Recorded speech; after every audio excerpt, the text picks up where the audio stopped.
vamos colocar o problema, porque talvez tenha gente em casa que não tenha se dado conta da repercussão diretamente. Então, acho que é legal a gente colocar o problema de fundo para a gente começar a debater. Põe o dinheiro na mesa aí. Galera, a Lojas Americanas é uma empresa listada na Bolsa que a soma das ações correspondia a 28,5 bilhões de reais.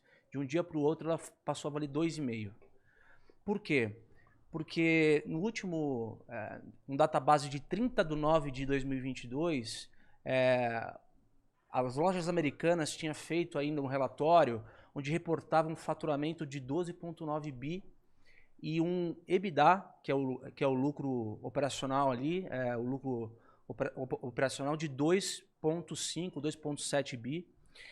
E saiu um fato relevante de que houve uma inconsistência, olha a palavra, né? Inconsistência contábil que fez uma omissão de 20 bilhões de reais deveriam ser declarados em dívida. Então, pensa só, uma empresa que tem valor de mercado de 28 bi, deixado de reportar para o mercado 20 bilhões de dívida. E aí, foi um pandemônio no mercado, um monte de gente, assim, a ação derretendo, e esse é o cenário que o mercado se defrontou do dia para a noite e que começou a gerar toda essa repercussão. 20 bilhões, certo? 20 bilhões de reais. Cara, é uma 40, grana... né? Até 40? um pouco mais, Eu acho que tem dois pontos pra gente discutir aqui. E acho que é o mais relevante nesse momento, que é para onde a discussão vai sair do jurídico. Depois vai ter uma seara jurídica em relação a isso. Mas é um fato interessante pra gente discutir um pouco aqui. Porque eu já ouvi falando pessoas que é impossível que ninguém soubesse disso da diretoria. Esse legal. é um ponto para discutir. E o segundo ponto para discutir é a reverberações da expectativa média do brasileiro. Porque de um lado agora já tá as discussões. Mas tem 100 mil pessoas empregadas, 100 mil famílias lá representadas. Sim. Então, será que o governo deveria ajudar essa empresa a se recuperar? Igual os Estados Unidos faz com a GM, né? Isso. Então, mas aí fala assim, mas são os 3 maiores bilionários do Brasil. É meio Como assim? É meio dicotômico. Mas o primeiro ponto, a gente está em consenso aqui, né? O quê? Se você tem uma empresa que fatura 12,9 bi e deixa de reportar 20 bi de dívida, automaticamente, pela lógica, não é possível que isso tenha saído do dia para a noite. É uma coisa que... O grande ponto que é a discussão, e que eu ouvi algumas pessoas falando algumas coisas que não são 100% reais, as pessoas acham que o sistema, ou que vai ser reportado no final para as pessoas fora, todo mundo que tá dentro tem acesso à mesma informação. E não é. Por exemplo, eu trabalhei em diversas companhias, eu jamais pude ver um P&L completo.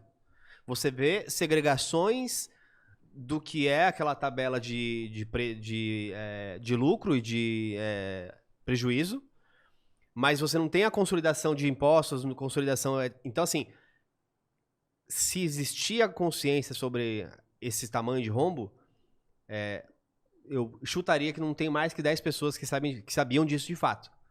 Pode ser que tenha um vice-presidente de operações que não sabia disso. Porque ele simplesmente está na consolidação acima do que ele controla. O cara tá cuidando da logística, olhando o estoque, ele não olha isso e não vai saber. Só para apimentar um pouco a discussão, o ex-CEO... Não estão passando pano também, né? Vai saber, né? O ex-CEO das Lojas Americanas entregou o cargo pro Real e foi morar na Espanha. Junto com... Não sei se o diretor financeiro foi, mas ele não tá no Brasil. Então, assim, isso quer dizer alguma coisa? Nada. O de relações com investidores, Nada. esse daí? Não, porque o CEO e acho que mais um VP que... O que ficou é o de RH e tecnologia, ficou como interinos. E aí, Geiger, sabe o que me pega? É o seguinte, o Real assumiu dia 2 de janeiro. Cara, com a PwC chancelando a auditoria mais recente das Lojas Americanas. Cara, dia 8... o cara já tava soltando fato relevante. Lógico. Então, assim, o cara em 6 dias, ele conseguiu pegar a merda. E falar, aqui não dá. Cara, tá muito estranho isso. Tá muito estranho. Muito estranho. E tem um detalhe, né? Se ainda tivesse uma ressalva na auditoria, isso aqui tá dando merda. Mas não, tava ok ali, Antes do último release, teve gente... acionista sacando, vendendo ações ali em grande volume. Hein? Isso é outro... Exatamente. É difícil, não dá para acusar, mas que é suspeitoso. Então, aquela coisa que a gente sempre fala, mais do que ser ético é parecer ético. E não parece muito ético isso, né? Tem uma coisa muito estranha aí. Fala aí de... vocês falaram que é 40 bi o potencial? Cara, vamos trabalhar com esses 20 bi? Eu queria dar um panorama pra galera sobre a quebra dessa dívida. O Bradesco tem a ver com os caras 4,8 bi.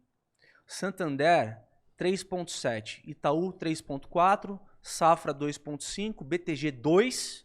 BB, 1,3. Daicoval, 600 milhões, banco médio.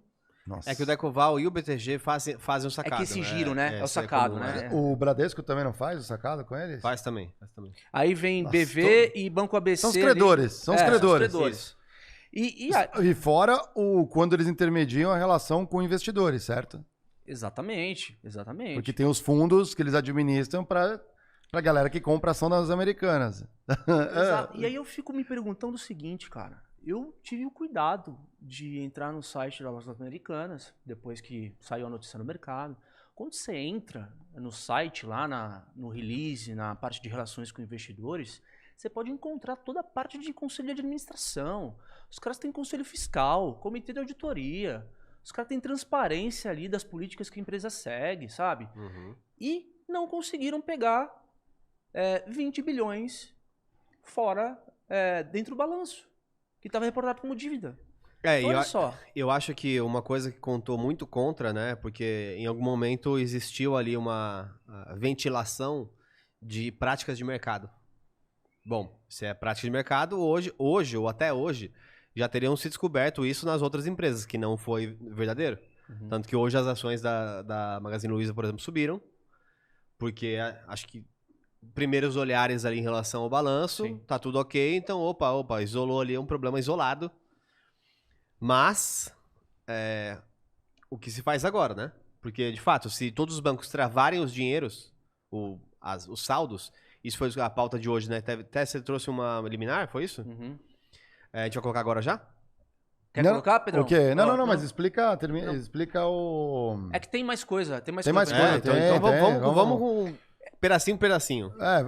Explica o lance do risco sacado, galera. Isso é importante. Pra quem não tá entendendo esse risco sacado, que algumas pessoas perguntaram aí, tentaram explicar ao longo do tempo. Bom, basicamente lembra aquela relação que eu expliquei pra vocês de o fornecedor internamente, ele tem regras a cumprir em relação a prazo de pagamento. Então eu, por exemplo, como Geiger LTDA, o meu prazo de pagamento para todos os meus clientes é de 45 dias. Como a Lojas Americanas tem um inventário muito grande de meus produtos, eu já tenho uma exceção para ele e eu dou 90 dias para ele de exceção. Tá? Sim. Porque é um grande cliente. Na conversa eu vi que é um grande cliente, eu tenho muito inventário realmente, então, ou seja, produtos dentro da loja do cliente, e eu quero dar algum jeito nisso. Só que isso é um problema para mim, então eu vou fazer o seguinte, eu vou dar um prazo maior, mas eu quero receber antes. Então, existe uma terceira parte, que é um banco parceiro, que ele aceita pegar essa dívida que a Lojas Americanas tem comigo em troca de um interesse de juros, por exemplo, deságio, exatamente. Muitas vezes, inclusive, o que a Lojas Americanas fazia era, inclusive, a troca de valores. Por exemplo, eu tenho um desconto financeiro para você de 2%. Eu pego esses 2% que eu dei de desconto financeiro para você e a Lojas Americanas, em vez de usar esse desconto 2%, ela repassava esses 2% para o banco para ter, inclusive, mais prazo. Então, o que era eu ofereci 90 dias, mas ele pegou esses 2% e fez com o banco 180 dias. Só que pensa isso no modelo que vai crescendo, o inventário crescendo. Então, em algum momento, você vira refém disso. Uhum. Obviamente, o que se estima é que esse tipo de gestão só tenha acontecido porque você tem algum bônus ou expectativa de investidores atrelada a isso. Porque pensa assim, por que a pessoa fez uma fraude ou tentou esconder algo do balanço? Ou porque ela tinha interesse em relação ao bônus, ou porque ela fez algo de muito errado que ela quer esconder, certo?